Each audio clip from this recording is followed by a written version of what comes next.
Hello दोस्तों, welcome back to our YouTube channel. तो दोस्तों, आज के हम एक और नई वीडियो आपके साथ। इस वीडियो में बात करने वाला हूँ जीके के पार्ट 2 के बारे में, जिसमें मैं जनरल साइंस का फिजिक्स का पार्ट करा रहा हूँ। ठीक है, इसमें से मैंने कल 20 क्वेश्चन करा दिए थे। आज अगला पार्ट लेके आया हूँ, जिसमें आगे क्वेश्चन देखेंगे। देखो, कल मैंने 20 क्वेश्चन तक बता दिए थे, आज 21 से स्टार्ट करते हैं। तो पहला क्वेश्चन दिया है, यंग प्रत्यास्थता गुणांक का एसआई मात्रक है। तो यंग प्रत्यास्थता गुणांक का एसआई मात्रक क्या है? Newton per metre square. तो देखो कैसे है, ये भी 1 मिनट देख लो। ठीक है, तो इसको देखते हैं कैसे है। देखो, यंग प्रत्यास्थता गुणांक क्या होता है? इसका फॉर्मूला होता है अनुदैर्ध्य अनुदैर्ध्य प्रतिबल अनुदैर्ध्य प्रतिबल बट्टे अनुदैर्ध्य विकृति अनुदैर्ध्य विकृति अनुदैर्ध्य विकृति। ठीक है, इस तरह से। तो देखो, प्रतिबल और विकृति समझो क्या होता है। जैसे प्रतिबल हो गया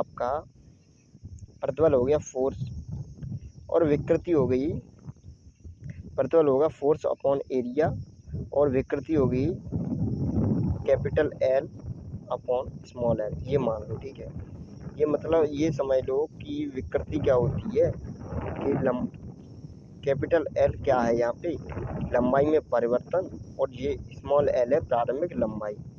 तो ठीक है, ये क्या होती है? Capital L upon small L. इस तरह से समझो।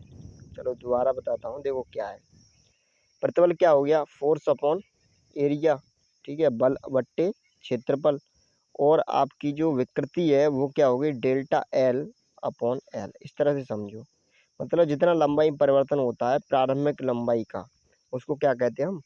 विकृति कहते हैं। जैसे अभी कोई लंबाई जिसकी एल लंबाई थी इस छड़ की। ठीक है, तो इस छड़ की लंबाई एल थी, ये थोड़ी देर बाद देखा तो इतनी हो गई। तो ये कैपिटल एल है, मान लो ये कैपिटल एल है। तो लंबाई में परिवर्तन कितना हुआ? लंबाई में परिवर्तन हुआ एल माइनस ये स्मॉल एल। तो इसी को हम क्या कहते हैं? Delta L. तो ठीक है, जितना परिवर्तन हुआ है प्रारंभिक लंबाई का, उसी को क्या कहते हैं हम? विकृति। तो यहाँ से देखते हैं क्या कह रहा है कि इसका फॉर्मूला क्या है। देखो, ये एल ऊपर पहुँच जाएगा, एल ऊपर पहुँच जाएगा, और ये डेल्टा एल नीचे रह जाएगा। ठीक है, अब यहाँ से देखो, एल ये क्या है? एल की जो विमा होती है, क्या पूछा इसने? मात्रक। एल का जो मात्रक होता है, जो लंबाई का मात्रक, वो मीटर होता है। और ये भी तो एक तरह की लंबाई है, तो इसका भी मात्रक मीटर होगा। तो मीटर से मीटर कैंसल। अब बचा क्या? फोर्स और ये एरिया। तो फोर्स की जो विमा होती है न्यूटन होता है, वो मात्रक होता है, वो क्या होता है? वो न्यूटन होता है। और एरिया का मात्रक क्या होता है? वो होता है क्या? Metre square. ठीक है, तो न्यूटन पर मीटर स्क्वायर। तो option C is the right answer. ठीक है, ऑप्शन सी हो जाएगा, न्यूटन पर मीटर स्क्वायर। अगला क्वेश्चन देखते हैं, अगला क्वेश्चन क्या है। तो देखो, अगला क्वेश्चन है, निम्नलिखित युग्मों में से किन भौतिक राशियों के समान विमीय सूत्र नहीं है? मतलब किन भौतिक राशियों के समान विमीय सूत्र नहीं है, एक जैसे। ठीक है, तो पहला देखते हैं, बल तथा दाब। तो बल का जो विमीय सूत्र होता है वो क्या होता है? देखो, बल का फॉर्मूला क्या होता है? F बराबर ma। तो m का क्या हो गया? kg, और a का क्या हो गया? मीटर पर सेकंड स्क्वायर। ये मैं बता चुका हूँ। तो इसकी जो विमा होगी kg, इसका मात्रक kg मीटर पर सेकंड स्क्वायर। ठीक है, और जो दाब है इसका क्या होगा? इसका जो फॉर्मूला होगा वो होगा F अपॉन ए। तो F क्या हो गया? kg मीटर पर सेकंड स्क्वायर। ठीक है, और दाब ये बट्टे में ए स्क्वायर और आ रहा है, तो इसका तो सेम हो ही नहीं सकता विमा। ठीक है, मात्रक से ही तो विमा निकालते हैं, तो इनके मात्रक ही अलग हो गए, तो विमा तो कभी एक हो ही नहीं सकती। ठीक है, मतलब मात्रक अलग है तो विमा अलग होगी। ठीक है, कार्य और ऊर्जा, इसका जो विमीय सूत्र होगा वो सेम होगा। ठीक है, क्योंकि इसका जो मात्रक होता है वो क्या होता है? सेम होता है, जूल। आवेग और संवेग सेम होगा। ठीक है, भार और बल का सेम होगा, भार mg, बल भी यहीं से निकलता है। ठीक है, अब आगे देखो अगला क्वेश्चन क्या है। जैसे इसकी जो सूत्र तो देख लिया आपने, विमी सूत्र देख लो, मात्रक तो देख लिया, विमी सूत्र जैसे क्या हो जाएगा, जैसे बल का देखोगे तो बल का क्या होगा, एक बार इसे बड़ा करके बताता हूँ, ठीक है। बल और दाब, यहाँ देखो बल और दाब, ठीक है।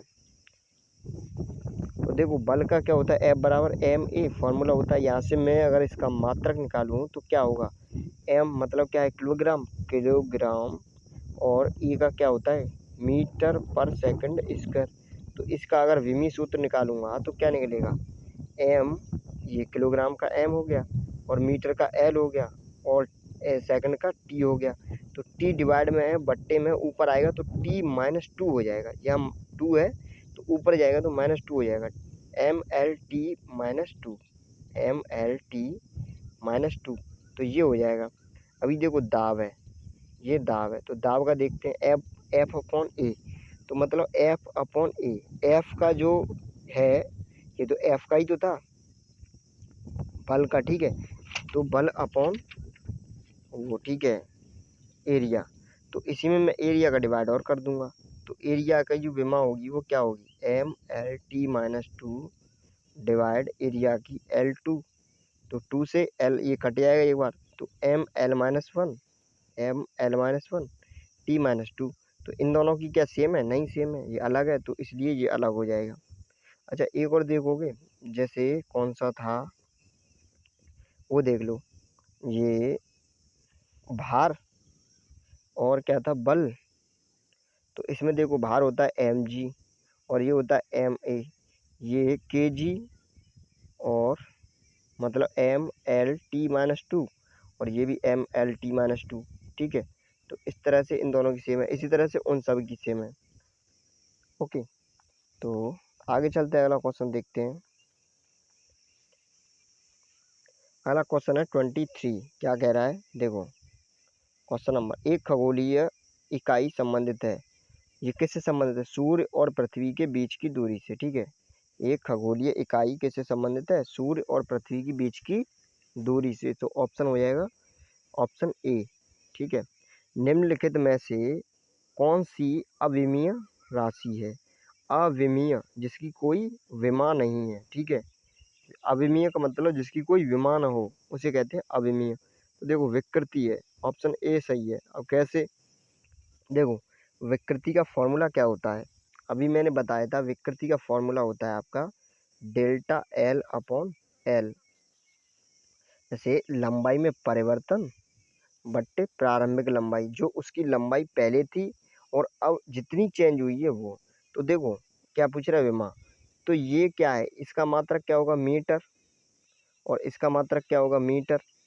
मीटर की जो लंबाई की विमा होती है वो क्या होती है, एल होती है, और ये भी तो लंबाई है, इसकी विमा एल होगी, तो एल से एल कट जाएगा, तो इसलिए इसकी विमा क्या हो जाएगी, 0। तो अविमीय मतलब कौन सी राशि क्या है, अविमीय है, तो विकृति हो जाएगा। ओके, अगला क्वेश्चन देखते हैं, अगला क्वेश्चन क्या है, देखो अगला क्वेश्चन 25 क्या कह रहा है, निम्नलिखित में से कौन सी एक सदिश राशि नहीं, और सदिश अदिश तो जानते होगे, सदिश, सदिश मतलब जिसमें दिशा हो, और अदिश जिसमें दिशा ना हो, ठीक है। तो देखो निम्नलिखित में से कौन सी सदिश राशि नहीं है, नहीं है पूछा है, ठीक है, ये नहीं पूछ रहा कौन सी है। देखो संवेग सदिश है, वेग सदिश है, कोणीय वेग सदिश है, द्रव्यमान क्या हो जाएगी, द्रव्यमान हो जाएगी अदिश राशि, मतलब जो सदिश नहीं है, ठीक है। अच्छा अदिश राशि, अब क्या पूछ रहा है, अदिश राशि है मतलब कौन सी अदिश राशि है, तो देखो संवेग सदिश राशि है, ठीक है, और बलागुण सदिश राशि है। तो ऊर्जा कैसी है, ऊर्जा अदिश राशि, option A is the right answer. अगला क्वेश्चन देखते हैं, अगला क्वेश्चन क्या है, निम्नलिखित में से कौन सी राशि सदिश नहीं है, वही पूछ रहा है, सदिश नहीं है मतलब सदिश नहीं है, अदिश पूछ रहा है, कौन सी राशि अदिश है। तो देखो वेग सदिश होता है, बल भी सदिश होता है, विस्थापन भी सदिश होता है, ठीक है, ये तीनों सदिश होते हैं। आयतन कैसा होगा, अदिश राशि, ठीक है। निम्नलिखित में सदिश राशि है, तो सदिश राशि कौन सी हो जाएगी, वेग हो जाएगी, सबको पता है वेग सदिश राशि है। द्रव्यमान समय लंबाई अदिश है, ठीक है। निम्नलिखित में से कौन सा एक व्युत्पन्न परिमाण नहीं है, व्युत्पन्न परिमाण मतलब जैसे घनत्व है, तो घनत्व कैसे बना है? घनत्व द्रव्यमान बट्टे आयतन, द्रव्यमान बट्टे आयतन, तो ये दोनों से मिलके बना है, ठीक है। लेकिन द्रव्यमान क्या है? द्रव्यमान क्या है? व्युत्पन्न परिमाण नहीं है ये, ठीक है। द्रव्यमान केजी, तो ये क्या हो जाएगा? ठीक है, ऑप्शन इसका क्या हो जाएगा? B is the right answer. व्युत्पन्न प्रमाण नहीं है, कौन सा नहीं है? द्रव्यमान। देखो चाल भी बनती है, आयतन भी बनता है, जो मूल राशियां होती हैं उनकी मदद से। जैसे आयतन मीटर क्यूब हो गया, तो लंबाई गुणा लंबाई गुणा लंबाई, 4 मीटर पर सेकंड हो गया, दूरी बट्टे समय। घनत्व, घनत्व द्रव्यमान बट्टे आयतन हो गया, द्रव्यमान बट्टे आयतन। तो इस तरह से ये सभी मिलके बने, लेकिन द्रव्यमान किसी से मिलकर नहीं बना है, ये सिर्फ द्रव्यमान द्रव्यमान है, ठीक है। तो कौन नहीं है? द्रव्यमान। Option B is the right answer. अभी देखो आज के लिए इतना ही, ठीक है। अगली वीडियो में देखेंगे आगे क्वेश्चन, ठीक है। तो thank you for watching video.